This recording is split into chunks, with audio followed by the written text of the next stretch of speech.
This is Shadow and Bone Season 1. Meet Alina Starkov. She's a cartographer, a map maker, in the First Army of Ravka. She's just been transferred to the army base on the border of this gigantic wall of shadow called the Fold. Alina is an orphan. Her parents died when she was young trying to cross the Fold, and it essentially cuts East Ravka off from the world because they're at war with their neighbors the Fjordans in the north and the Shu to the south. Alina is half Shu, which makes things awkward, and she's been discriminated against her whole life. She had one friend growing up, another orphan, Malian Ortazev Mal. They were inseparable as kids, and he's in the army too. They're still best friends, and he grew up hot. Now the army's sending a skiff through the folds to get supplies from West Ravka. It's not definitely a death sentence, there's a small chance of survival. But unfortunately Mao's name gets called. Oh, bad luck. Alina's not letting her friend go alone. She burns the maps of the other side. So now they've gotta send a cartographer. Leading the expedition is a Grisha. Yes, that's the word for wizards. They make up the second army, and they all have one specific power like fire or wind. And so here we go, we're traveling into the Fold. As you might imagine, it's very dark and scary. Inside, this one guy in fact lights a lantern, which is the one thing you're not supposed to do, because the light attracts monsters. Oh yeah, the Volkera. And things get out of hand real quick. Alina's getting carried off. Well, guess the show's over. But wait, what's this? She starts glowing, and boom, pure sunlight energy destroys all these Valkara. They turn the boat around and come home so they can bring Alina before the leader of the second army. Yes, he is a shadow summoner, the Black General, the Darkling General Karagan. Alina was never tested for magic as a kid, so now General Karagan pokes her, and indeed she is the first ever legendary sun summoner, and apparently it's her destiny to destroy the Fold and save the world. Meanwhile, on the island city of Ketterdam, it's a dark and gloomy haven of crime. The young owner of the Crow Club is Kezbrecker, a criminal mastermind type. His friends are Jasper, the charismatic goofy sharpshooter, and an Edge, the serious super stealthy cat burglar type. She just heard about a new job that pays 1 million kruga. Yes, this wealthy merchant has a prisoner. He was on the ship but bailed early, so he made it across to the other side. He fills him in on the existence of a sun summoner, so it's like, hey, if you cross the Folding kidnapper, I'll pay you 1 million kruga. But there's another criminal in town who wants this job, Petka Rollins. He's a real bad dude, seems to be the top crime kingpin in the city, and apparently Kaz has some sort of personal beef with Petka Rollins from something in his past, so he's like, I'm not giving up the job, but that million crew is mine before they can go. Though an Edge is actually an indentured servant to Helene of the menagerie. Kaz is going to use some of the million to buy out her debt, but for now he puts up the Crow Club as collateral, so the Crow's recruited guy called the Conductor, who apparently has a safe way to ferry people across the Fold. Somehow he built a train that zooms on through, and it is very safe unless the bulk refined Jasper starts freaking out, but luckily they brought a goat as an emotional support animal. So calmed by the power of the goat, he's able to wham blast them all off, and they make it through safely. Now at the little palace, Alina is adjusting to her new life. She makes friends with Genya, a type of Grisha called a tailor who's basically got magic makeup powers. There's combat training in the mornings, but mostly she works with Bagra, the old woman who lives in a cave, who tries to teach her how to control her powers. She befriends General Karagan, who's like, hey, call me Alexander. He's a real sad emo guy because as a shadow sorcerer, his ancestor, the Black Heretic, is the one who created the Fold. Alina comforts him, and around him her powers are amplified. Oh, the sexual tensions off the charts. But what about Mal? They both claim to just be friends, but clearly have a crush on each other. She writes some letters every day, but he never responds. She's like, oh, now that I'm a Grisha, he must not like me anymore. You know what? Forget that guy, I'm the sun summoner, baby. I'm gonna go make out with General Hot again. But poor Mal has been writing her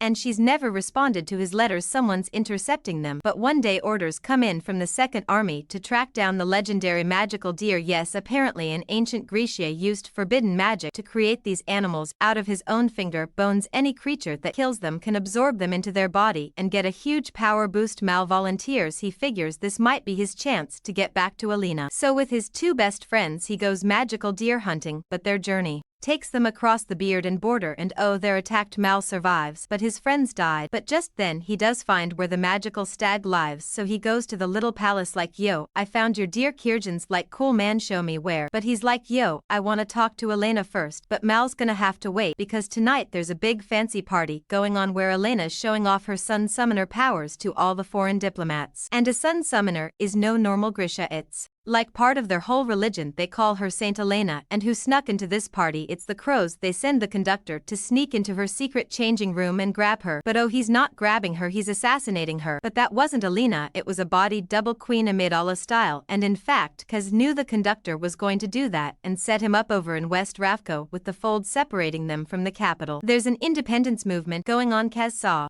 that general meet with the conductor. The two guys that profit from the fold existing don't want the Sun Summoner taking it down, so now the crows can kidnap her for real. But General Kirigan comes up with some flowers like I'll escort the lady myself, and these two sneak off for some mid-party hanky-panky, oh naughty. But just then they get the news someone tried to assassinate her, so Kurgan's like wait here, I'll be right back. But sneaking in through the secret passage is Baghra like yo girl come with me. She's like oh Kirigan's just playing you, he's secretly evil and I know this because I'm also a shadow summoner, I'm his mom. Turns out he's not the descendant of the Black Heretic, he is the Black Heretic. Yes, he is the immortal Darkling. Wow, he doesn't want to destroy the fold, he needs her powers to help him control it, so it's like you got to get out of here. And so Jasper, having seduced a stable boy, is waiting outside with the getaway carriage, one who should show up, but their target the Sun Summoner looking for a carriage to hide in. Well, that was a freebie, and the crow's failed mission somehow succeeded. Now there's no better time to take a break for the story of Nina Zenik. She's a type of Grisha called a heart renderer that can like manipulate your body stuff and make you feel all happy. But heart renders are also skilled combatants, they can rip you apart from the inside. But Nina's ambushed by some feared and Grisha hunters, the Druskala, who take her prisoner, and this poor actress spends most of the season freezing cold, soaking wet, chained up on a boat. This one guy Matthias is kind of nice to her even though he still thinks she's an evil witch, but when the boat's sunk in a storm they have to work together Titanic style to survive. They end up snuggling for warmth, and long story short he realizes she's not an evil witch, she's a nice girl, and they fall in love. They're gonna run off together and travel the world. But oh, he falls asleep. Yes, her old Grisha comrades are here to rescue her, but she's like no, I don't need to be rescued, he's nice, but run enough to fall in love with the enemy is not acceptable. So she pulls a bold move and yells out that he's a slaver, and there's some slaver hunters here looking to collect on the bounty, so they get away from the Grisha. They'll figure out the rest later. But when Matthias wakes up, as you can imagine, he's pretty upset. He assumes she's been playing him this whole time. She's like nobodious, I really do love you, I'll sort this out, but Hio wants nothing to do with her anymore. So sad. So now back to the main plot. Alina realizes she's accidentally kidnapped herself. She blasts them with some sunrise though, and escapes, and long story short is found by Mal the master tracker, yet orphan friends reunited. If you're old enough that the Notebook is a relevant reference, it's that scene where she's all like why didn't you write me, and he's like I did write you every day for a year. I said all sorts of super cool romantic